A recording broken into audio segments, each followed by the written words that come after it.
आज का हमारा विषय है चमत्कार, किस्मत। आज हम किस्मत और चमत्कार के ऊपर बात कर रहे हैं। दोस्तों सुनोगे, बड़ा आनंद आएगा। कुछ जानकारी है जो मैंने हासिल करी है आप तक पहुंचाने के लिए। आप भी अच्छा लगे तो ज़रूर आगे पहुंचाएं। किस्मत और चमत्कार, इनका कोई मायना नहीं है हकीकत के जीवन में। जो लोग मानते हैं कि किस्मत है, जो लोग मानते हैं कि चमत्कार हो गए हैं, तो ये सिर्फ छलावा है। जो भी कुछ हुआ है वह पूर्णतया आपके होश की वजह से हुआ है। आप जैसे जैसे होश साधते हैं, वैसे वैसे किस्मत काम कर रही है, वैसे वैसे चमत्कार काम कर रहा है। दरअसल किस्मत और चमत्कार काम नहीं कर रहे हैं, आपका होश काम कर रहा है, जिसे हमने किस्मत और चमत्कार नामक दर्जा दे रखा है। असल होता क्या है कि जो लोग अपने जीवन में ध्यान करते हैं, होश के साथ जीते हैं, होश के साथ अपना पूर्ण जीवन जीते हुए अंत में होश के साथ ही मृत्यु को प्राप्त होते हैं, वे लोग अपने जीवन में किसी भी कार्य को सुगमता से कर लेते हैं, किसी भी लक्ष्य तक सुगमता से पहुंच जाते हैं। कुछ भी मनचाही वस्तु तक पा लेते हैं, जिसे फिर बाद में नाम दिया जाता है किस्मत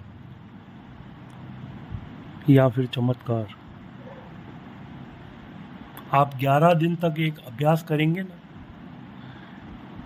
होश में रहने का, हर आती हुई सांस को देखने का, हर जाती हुई सांस को देखने का, सिर्फ इतना साध लेंगे तो आपका होश जागृत हो जाएगा, आपकी कुंडलिनी जागृत हो जाएगी।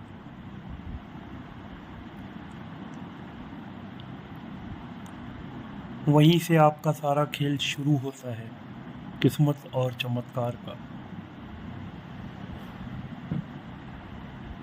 जैसे जैसे आप होश को साधते रहेंगे,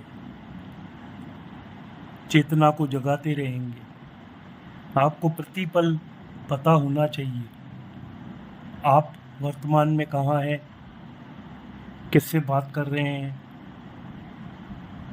सामने कौन है, आप क्या बात कर रहे हैं। अथवा मान लो आप वर्तमान में कहीं अकेले ही खड़े हैं, अकेले भी खड़े हैं तो सामने के दृश्य आपको स्पष्ट रूप से दिख रहे हैं, वही होश है। बेहोशी मैं इसको मानता हूँ कि आप कहीं पे मौजूद हैं, लेकिन आपका विचार कहीं और है।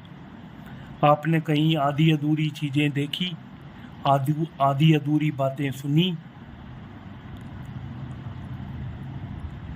वो बेहोशी है। जब आप पूर्णतया होश के साथ जीने लगते हैं,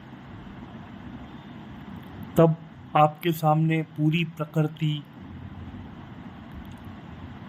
स्पष्ट दिखाई देती है। और जैसे आपको पूरी प्रकृति स्पष्ट दिखाई देगी, आपको अपने कर्म स्पष्ट दिखाई देंगे। आप कुछ भी बुरा करने से बचेंगे। आपके जीवन में कोई पाप की घटना आपके द्वारा नहीं घटेगी।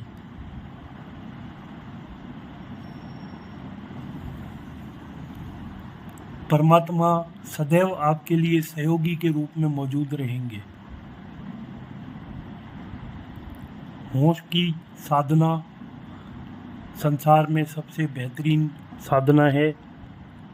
होश में रहने वाला व्यक्ति सदैव हमेशा दूसरों का भला करता है। दूसरों को जगाता है। एक जागा हुआ व्यक्ति ही किसी और को जगा सकता है। ऐसी कल्पना हम किसी सोए हुए व्यक्ति से नहीं करते। सोया हुआ तो स्वयं ही सोया हुआ है, किसी और को वो क्या जगाएगा। जो व्यक्ति होश के साथ जीते हुए अंत में होश के साथ मृत्यु को प्राप्त होता है, उसके साथ एक अद्भुत घटना जरूर घटती है कि उसका आने वाला अगला जन्म पूर्णतया जागृत अवस्था में होगा। उसका अगला जन्म कहाँ पैदा होना है उसके हाथ में होगा। किस कुल में जाना है, किस कुटुंब में जाना है, सब उसके हाथ में होगा, क्योंकि उसने अपना पूरा जीवन ही होश के साथ जिया है। होश के साथ जीते हुए उसने किसी भी तरह का कोई अपराध नहीं किया है। अपराधी व्यक्ति कभी भी होश में होता ही नहीं है। संसार भर के जितने भी अपराध होते हैं वह किसी बेहोशी की अवस्था में ही घटित होते हैं, अन्यथा अपराध न हो। यदि कोई व्यक्ति होश में जी रहा है, होश में जीने वाला व्यक्ति सदैव ही दयालु किस्म का होता है। उसके हृदय में प्रभु का निवास होता है। इसी वजह से उसके जीवन में चमत्कार होते हैं। उसके जीवन में किस्मत भी होती है। और ऐसा व्यक्ति भूले से भी आपको मिल जाए तो आपको एक विशेष प्रकार की सुगंध महसूस होगी। उसके साथ आपको बिताए हुए पल आनंदचित कर देंगे। कुछ क्षणों के लिए आप आनंद मग्न हो जाएंगे। हो सकता है उन पलों के बाद आपके भीतर भी होश की साधना जग जाए।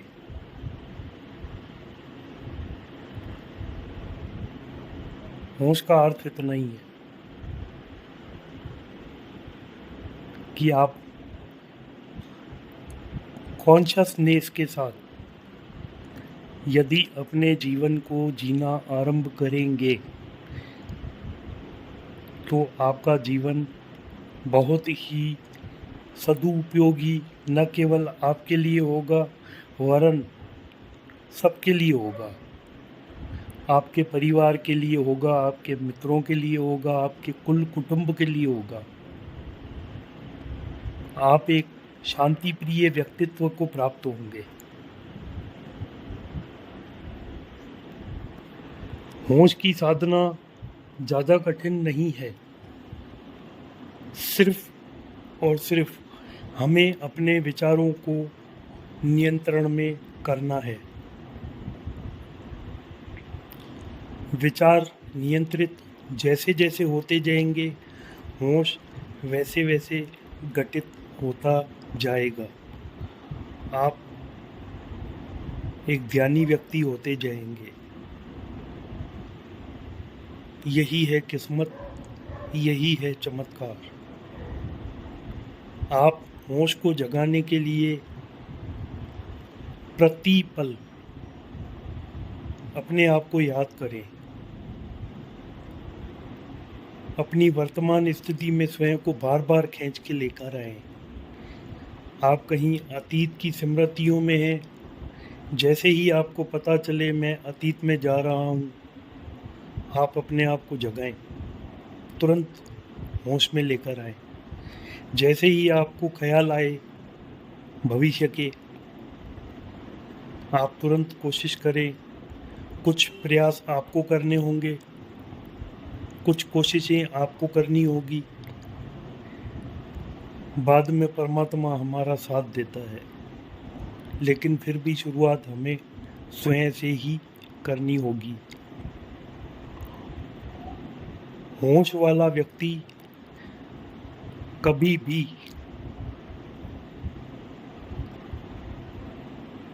किसी का बुरा नहीं चाहता, सदैव भलाई करता है, सदैव भला चाहता है। यही हमें होश में रहने के फायदे होते हैं कि हम अपने वर्तमान जन्म के साथ साथ अपने कई जन्मों को सुधार लेते हैं। तो आप होश का ध्यान प्रतिदिन करें, प्रतिपल करें और ईश्वर से मदद मांगें, इस ब्रह्मांड से मदद मांगें कि आप एक होश की साधना करने जा रहे हैं।